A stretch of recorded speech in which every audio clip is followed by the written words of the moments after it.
رمضان مبارک، رمضان مبارک،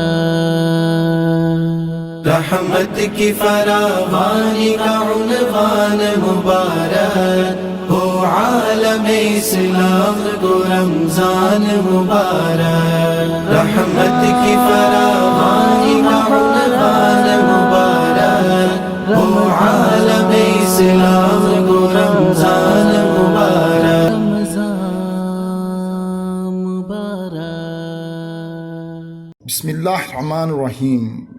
ناظرین، ماہ مبارک کا اختتامی ساتھ ہے۔ آغاز کرتے ہیں حمد باری تعالیٰ سے۔ تمام حمد و ثنا تجھی کو زیبا ہے کہ تو نے ہمیں رمضان المبارک عطا فرمایا، جسے تو نے تمام مہینوں میں امتیاز بخشا، تمام وقتوں اور زمانوں میں اسے منتخب فرمایا، اس میں قرآن اور نور کو نازل فرمایا، ایمان کو فروغ اور ترقی بخش کر اسے سال کے تمام اوقات پر فضیلت دی، اس میں شب قدر کو بزرگی بخشی جو خود ہزار مہینوں سے بہتر ہے۔ اسی بابرکت مہینے اعلیٰ رات کی فضیلت سے دعا گو ہیں کہ اس مہینے کی برکتوں اور رحمتوں سے جھولیاں بھر لے۔ اے رب ذوالجلال، اس میں ہماری چھوٹی سے چھوٹی عبادت کو قبول فرما، انہیں ہماری بخشش کا سبب بنا دے۔ جتنے ناظرین تیری محفل میں حاضر ہیں، جتنے اذہان، قلوب اور سماعتیں تیری بارگاہ میں متوجہ ہیں،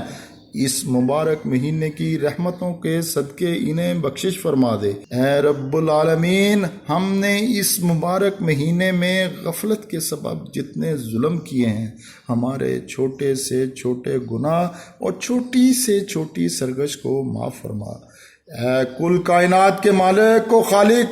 دکھ درد میں ہماری مدد، پریشانی میں ہماری نگہبانی کرنے والے، مشکلات میں آسانیاں پیدا کرنے والے، بے قراری میں ہماری پناہ گاہ، ڈرنے والوں کو ڈھارس، بیچاروں پر رحم کرنے والے، گناہ گاروں کو بخشنے والے، ہم تجھ سے اپنے نفس کی شکایت کرتے ہیں۔ ہاں، ہم نے اپنے نفوس پر ظلم کیا جو برائی پر اکسانے والا اور خطاؤں کی طرف بڑھانے والا ہے، مگر تو عطا کرنے والا ہے، ہمیں اس دشمن جان سے محفوظ فرما۔ ناظرین، اس بابرکت مہینے میں سید ظفر علی شاہ صاحب نے اس محفل کا انعقاد فرما کر ہمیں اپنے رب سے توبہ کرنے کا موقع فراہم کیا، جس کا ہم سب تہہ دل سے شکر گزار ہیں اور دعا گو ہیں کہ ان کے مال و جان میں اللہ تعالی برکات فرمائے۔ اب محفل میں مولانا صاحب سے گزارش کریں گے کہ بیان فرمائیں۔ قرآن کریم نے بھی خود ذکر فرمایا ہے کہ رضی اللہ عنہم ورضوا عنہ، کہ اللہ ان سے راضی ہو گیا، وہ اللہ سے راضی ہو گئے۔ الہی کی تلاوت کرتے رہیں، قرآن کریم کی ہر وقت تلاوت کرتے رہیں زبان سے، یہ ہمارے قرآن مجید جاری اور ساری رہے، جس کا قرآن مجید میں بھی ذکر ہے کہ وَاتْلُ مَا أُوحِيَ إِلَيْكَ مِنَ الْكِتَابِ رَبِّكَ اُتْلُ مَا أُوحِيَ إِلَيْكَ مِنَ الْكِتَابِ رَبِّكَ اُتْلُ مَا أُوحِيَ إِلَيْكَ مِنَ الْكِتَابِ وَأَقِمِ الصَّلَاةَ، کہ قرآن مجید ہماری زبانوں کے اوپر جاری اور ساری رہے۔ اب دیکھیں کہ صحابہ کرام رضوان اللہ تعالیٰ علیہ مجمعین کی زندگیوں میں کس طرح یہ قرآن مجید جاری اور ساری تھا۔ ایک صحابی روایت کرتے ہیں کہ حضور صلی اللہ علیہ وسلم کے زمانے میں صبح تہجد کے وقت صحابہ کرام رضوان اللہ تعالیٰ علیہ مجمعین کے گھروں میں سے اس طرح آوازیں آتی تھیں جس طرح کے مکھیوں کی گھنگھناہٹ کی آواز آتی ہے، قرآن کی تلاوت جاری اور ساری ہوتی تھی۔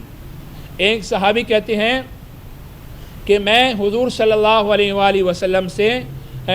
دن رات قرآن مجید کی تلاوت کو سنتا تھا اور اس کی تلاوت کرتا تھا۔ اس زمانے میں تو یہ کاغذوں کے اوپر لکھا ہوا قرآن مجید نہیں تھا، کاغذ کے اوپر یا ایک کتابی شکل میں موجود نہیں تھا، بلکہ مختلف شکلوں کے اندر قرآن مجید جو ہے نا وہ صحابہ کرام نے جمع کیا۔ جس قدر وہ کبھی کوئی صحابی جو ہے نا وہ پتوں کے اوپر لکھ رہے ہیں اور اس کو محفوظ کر رہے ہیں، اس کی تلاوت کر رہے ہیں، پتھروں کے اوپر لکھا جا رہا ہے، مختلف شکلیں ہیں قرآن مجید کی۔ تو جس طرح وہ قرآن مجید لیتے تھے، جو آیات ان کو صحابہ کرام رضوان اللہ تعالی مجمعین یاد بھی کرتے تھے اور اس کی تلاوت بھی کرتے تھے۔ اور حضرات کرام، سب سے بڑی جو مثال ہے تلاوت قرآن کی، کہ جب آپ صلی اللہ علیہ وسلم قرآن مجید کی تلاوت کرتے تھے تو جو کفار تھے نا، کفار، وہ آپ صلی اللہ علیہ وسلم کی تلاوت یعنی چھپ کے قرآن مجید سنتے تھے۔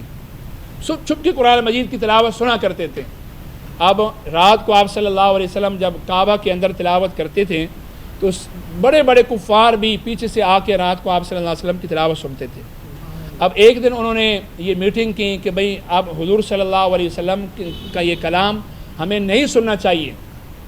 تو سب نے یہ مشورہ کیا کہ کوئی بھی نہیں آئے گا۔ اب ذہن بات ہے کہ یہ مشورہ ہو گیا کہ کوئی بھی نہیں آئے گا، لیکن ہر ایک کے دل میں تھا کہ بھئی آج ہم نے یہ معاہدہ کیا ہوا کہ کوئی بھی نہیں قرآن مجید سننے کے لیے جائے گا، لیکن اس کے دل میں خیال آتا تھا ہر ایک کہ یار یہ قرآن مجید تو سکون دینے والی چیز ہے، تو وہ ہر ایک اپنے اس نظریے سے پہنچا ہوا تھا کہ آج کوئی بھی نہیں آئے گا لیکن میں چلا جاتا ہوں سننے کے لیے۔ تو جب وہاں پہ پہنچے تو سارے کفار وہاں پہ آئے ہوئے تھے قرآن مجید سننے کے لیے۔ تو یہ ایسا اللہ کا کلام ہے کہ ایسی اس کی تلاوت سن کر کئی صحابہ کرام رضوان اللہ تعالی علیہم اجمعین نے اسلام کو قبول کیا ہے، اسلام کو قبول کیا۔ سب سے جلیل القدر صحابی جو ہیں حضرت عمر فاروق رضی اللہ تعالی علیہم اجمعین نے بھی، عمر فاروق رضی اللہ تعالیٰ نے بھی قرآن کی تلاوت کو سن کر ہی اسلام کو قبول کیا ہے۔ اپنی بہن سے قرآن مجید سنا، اب تو یہ بہت مشہور واقعہ ہے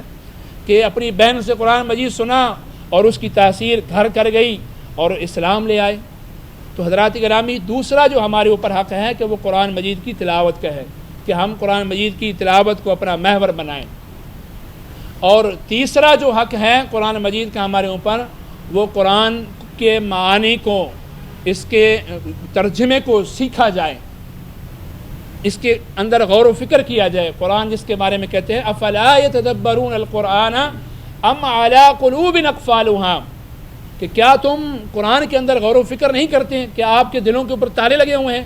وَلَقَدْ يَسَّرْنَا الْقُرْآنَ لِلذِّكْرِ فَهَلْ مِن مُدَّكِرٍ، کہ ہم نے آپ کے لیے قرآن مجید کی تلاوت کو، قرآن مجید کو آپ کے لیے آسان کر دیا ہے۔ علماء نے لکھا ہے کہ جو آدمی قرآن مجید کی تلاوت کرتا ہے اور اس کے اندر غور و فکر کرتا ہے تو یہ قرآن اس کے اوپر خود بخود جاری و ساری ہو جاتا ہے، اس کے اوپر خود ہی کھل جاتا ہے، اس کی زبان پر جاری ہو جاتا ہے۔ تو جو انسان اس قرآن مجید کے اندر غور و فکر کرتا ہے، اس کے معنی کے اندر اور اس کے ترجمے کو اور اس کی تفسیر کو سمجھتا ہے، تو یہ قرآن اس کے اوپر جاری ہو جاتا ہے، اس کے دل و دماغ کے اندر جاری اور ساری ہو جاتا ہے۔ اس کی کئی مثالیں ہیں کہ صحابہ کرام رضوان اللہ تعالی علیہم اجمعین کی بہت سی مثالیں ہیں۔ ایک صحابی کہتے ہیں کہ میں نے قرآن مجید کو کس طرح سمجھا ہے۔ بعض صحابہ کرام نے تو اپنی حضور صلی اللہ علیہ وسلم سے سیکھنے کے لیے اپنی ڈیوٹیاں باریاں لگائی ہوئی تھی کہ آپ صلی اللہ علیہ وسلم سے قرآن مجید سیکھتے تھے۔ ابن عباس کے بارے میں آتا ہے، ابن عباس رضی اللہ تعالیٰ کے بارے میں آتا ہے کہ ایک آیت سمجھ نہیں آ رہی تھی، اس کا معنی سمجھ نہیں آ رہے تھے، تو ایک صحابی کے گھر پہنچے، تو جب دروازے پہ دستک دی تو پتہ چلا کہ سوئے ہوئے ہیں، آرام کر رہے ہیں۔ تو کئی گھنٹے جو ہے نا 2-3 گھنٹے 4 گھنٹے وہاں پہ کھڑے رہے گرمی کی شدت میں۔ جب اٹھیں تو ان سے اس آیت کے بارے میں پوچھا تو ان کو پتہ چلا کہ ابن عباس رضی اللہ تعالیٰ عنہ کئی دیر سے انتظار کر رہے ہیں۔ تو کہنے لگے کہ آپ مجھے اٹھا دیتے ہیں، آپ مجھے اٹھا دیتے ہیں اور مجھ سے یہ اس آیت کے بارے میں پوچھ لیتے ہیں۔ تو کہنے لگے کہ یہ قرآن کی تعلیم ہے، قرآن کی تعلیم کو سیکھنے کے لیے چل کر جانا پڑتا ہے، سیکھنا پڑتا ہے، اور استاد سے اس طرح علم سیکھنا پڑتا ہے، مشقتیں اٹھانی پڑتی ہیں، پھر یہ قرآن مجید کا علم آتا ہے۔ اور ایک صحابی ہیں وہ فرماتے ہیں کہ میں بچہ تھا اور میں مدینہ منورہ سے دور رہتا تھا اور میرا مدینہ منورہ میں پہنچنا مشکل تھا، تو جہاں پہ قافلے جاتے تھے مدینہ منورہ کے اندر جاتے تھے اور واپس لوٹتے تھے، میں اس شاہراہ کے اوپر، شاہراہ کہتے ہیں کہ اس جگہ یعنی راستے کے اوپر بیٹھ جاتا تھا اور صحابہ کرام سے ملاقات کرتا تھا۔ اس ایک دن میں جو آیت جو کلام نازل ہوتا تھا میں اس وقت اس کو یاد کر لیتا تھا اور اس کو سمجھ لیتا تھا، صحابہ کرام مجھے سمجھا دیتے تھے، اور جب میں آپ صلی اللہ علیہ وسلم کی صحبت میں پہنچا تو مجھے قرآن کریم کا اکثر حصہ یاد بھی ہو چکا تھا اور اس کو میں سمجھ بھی چکا تھا۔ اور ایک روایت میں آتا ہے کہ صحابہ کرام رضوان اللہ تعالی مجمعین فرماتے ہیں کہ جو قرآن مجید کا حصہ ہم یاد کرتے تھے اور اس کو جب تک سمجھ نہیں لیتے تھے اس وقت اس پر عمل نہیں کرتے تھے۔ تو حضرات گرامی، تیسرا جو قرآن مجید کا ہمارے اوپر حق ہے وہ قرآن مجید کے معانی کے اندر غور و فکر کرنا ہے، اور چوتھا جو قرآن مجید کا ہمارے اوپر حق ہے وہ ہے کہ قرآن مجید کے اوپر عمل کرنا۔ قرآن مجید کے اوپر عمل کرنا انتہائی ضروری ہے کہ انسان سیکھ جائے اور انسان کی زندگی میں قرآن مجید نہ آئے، اس کی عملی زندگی میں نہ آئے، تو یقیناً اس کے لیے ناکامی کا ایک سبب ہے۔ تو آج دیکھیں ہمارے معاشرے میں کہ قرآن کریم ہماری زندگیوں سے نکل چکا ہے، عملی زندگی سے قرآن مجید ہماری زندگیوں سے نکل چکا ہے۔ اور اسی طرح صحابہ کرام رضوان اللہ تعالی مجمعین فرماتے ہیں کہ جو حصہ بھی ہم قرآن مجید کا یاد کرتے تھے تو جب تک ہم اس پر عمل نہیں کرتے تھے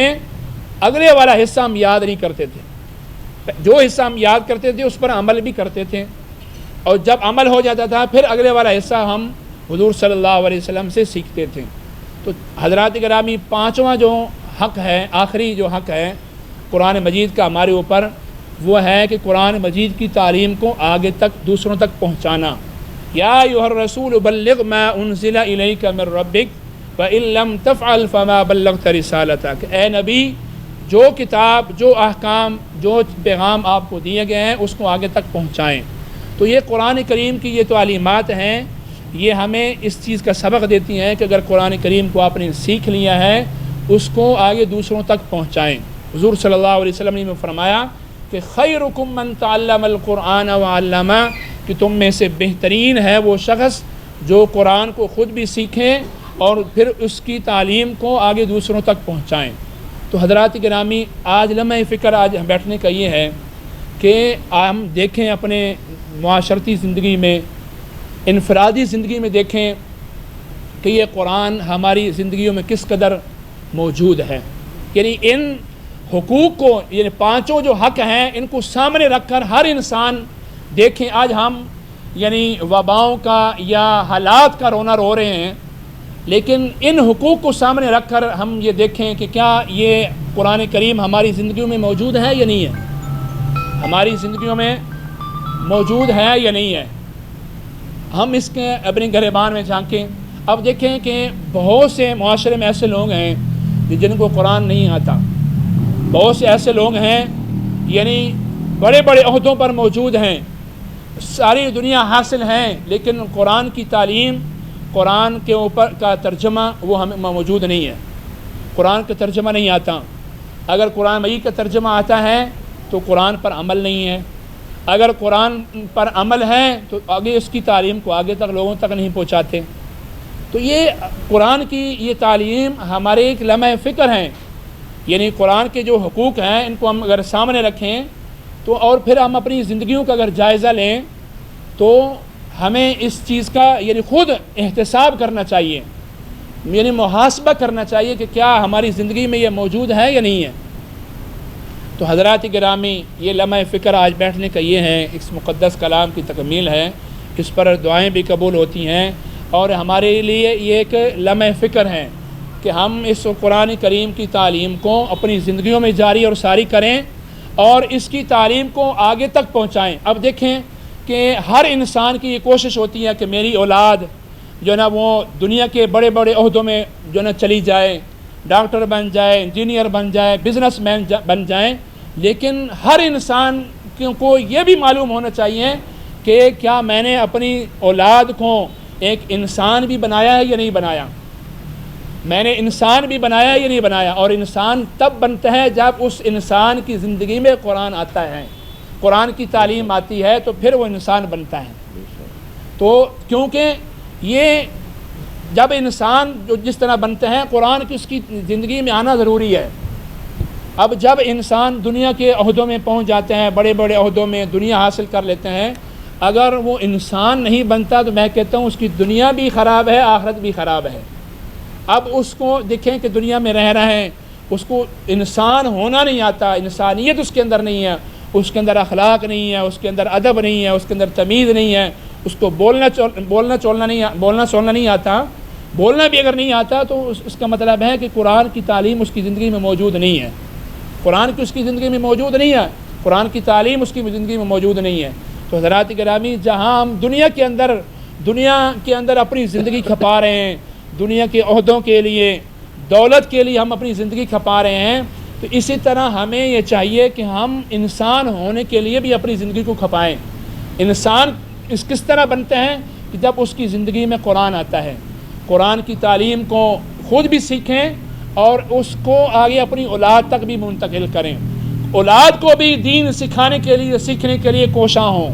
تاکہ اس کی زندگی کے اندر بھی قرآن آئے، قرآن کی تعلیم آئے، اور تاکہ وہ دنیا سے جب جائیں تو مکمل اعمال صالحہ کے ساتھ وہ دنیا سے رخصت ہوں، اور حتیٰ کہ جب دنیا سے جائے تو اس کی زبان پر یہ کلمہ طیبہ لا الہ الا اللہ محمد الرسول اللہ جاری و ساری ہو، کیونکہ قرآن خود کہہ رہے ہیں کہ جب انسان نیک دنیا سے جاتا ہے تو فرشتے دنیا کے اندر ہی اس کو خوشخبری دیتے ہیں، تتنزل علیہم الملائکہ اللہ تخافوا ولا تحزنوا، جب دنیا سے انسان جا رہا ہوتا ہے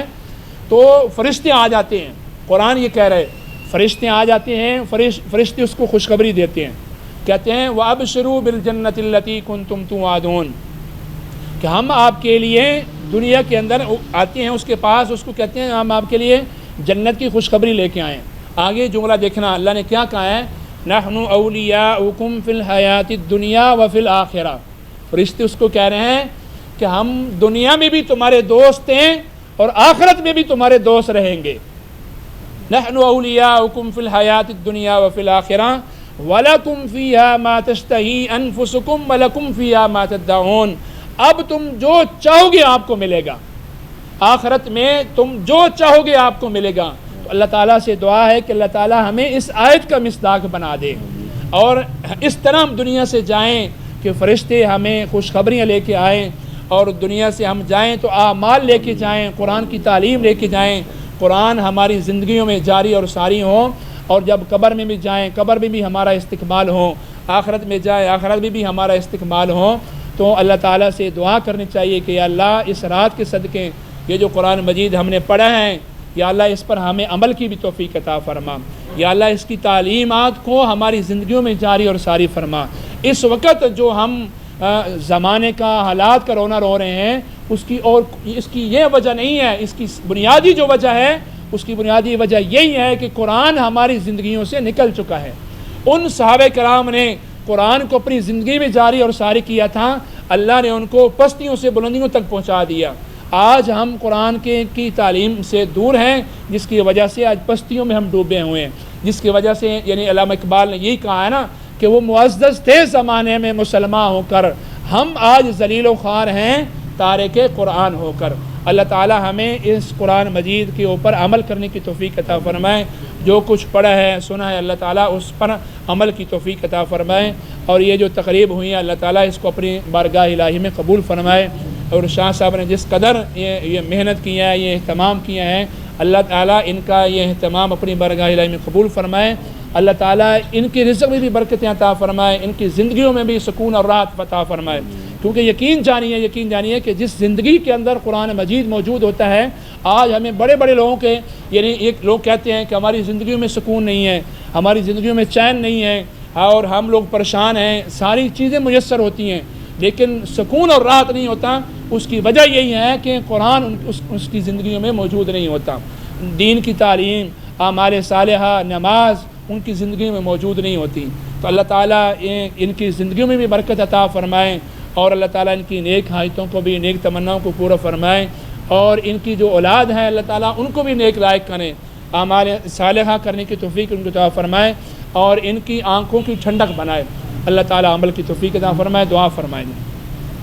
الحمدللہ رب العالمین والعاقبۃ للمتقین والصلاة والسلام علی سید الانبیاء والمرسلین وعلى الملائکۃ المقربین وعلى عباد اللہ الصالحین۔ ربنا ظلمنا انفسنا وان لم تغفر لنا وترحمنا لنكونن من الخاسرین۔ اے اللہ آج کی اس ہماری حاضری کو اپنی بارگاہ الہی میں قبول فرما، یا اللہ آج کی اس ہماری حاضری کو اپنی بارگاہ الہی میں قبول فرما۔ یہ قرآن مجید کی جو تکمیل کی گئی ہے یا اللہ اس کو اپنی بارگاہ الہی میں قبول فرما، اس میں کمی کوتاہیوں کو معاف فرما۔ اے اللہ ماہ رمضان المبارک کی برکت سے یا اللہ ہمارے گناہوں کو معاف فرما۔ یا اللہ ان حفاظ نے جو قرآن مجید سنایا، شاہ صاحب نے اہتمام کیا، اس کو اپنی بارگاہ الہی میں اللہ قبول فرما۔ یا اللہ ان کا پڑھنا سننا اپنی بارگاہ الہی میں قبول فرما، ان کی نیک حاجتوں کو، نیک تمناؤں کو پورا فرما۔ اے اللہ قرآن مجید کو ہماری زندگیوں میں جاری ساری فرما۔ یا اللہ قرآن سے ہم دور ہیں، یا اللہ ہم ذلیل و خوار ہو رہے ہیں، یا اللہ قرآن کی تعلیم کو، قرآن کو ہماری زندگیوں میں جاری ساری فرما۔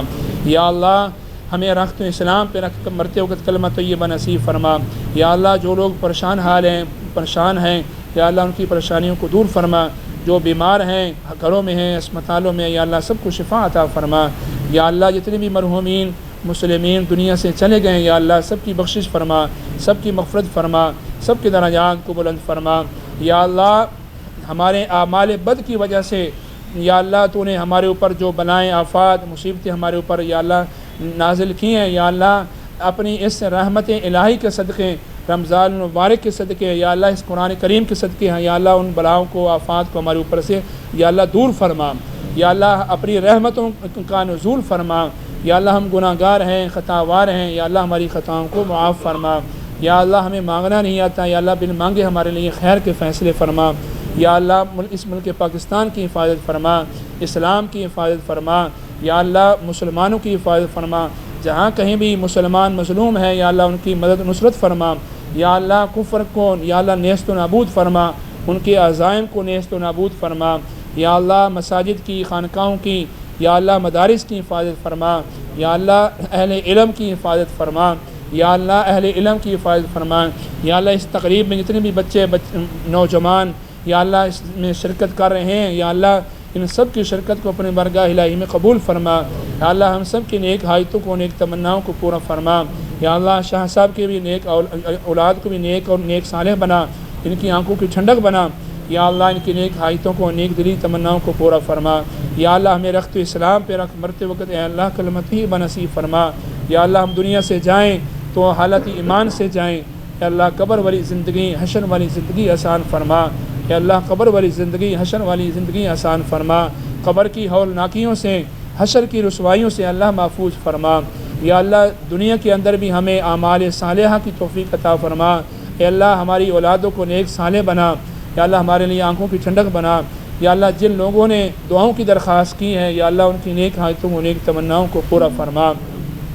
یا اللہ بندگی والی زندگی عطا فرما، اپنے ذات عالی کا قرب نصیب فرما، یا اللہ اپنے ذات علی کا قرب نصیب فرما، حضور اکرم صلی اللہ علیہ وسلم کی شفاعت نصیب فرما، آپ صلی اللہ علیہ وسلم کے نقش قدم پر چلنے کی توفیق عطا فرما، یا اللہ جو کچھ ہم نے مانگا ہے وہ بھی عطا فرما، یا اللہ جو ہم نہیں مانگ سکے ہمارے لیے خیر کے فیصلے فرما، ربنا تقبل منا انک انت السمیع العلیم وتب علینا انک انت التواب الرحیم، وصلی اللہ تعالی علی خیر خلقہ محمد وعلی آلہ واصحابہ اجمعین برحمتک یا ارحم الراحمین۔ رمضان مبارک، رمضان مبارک۔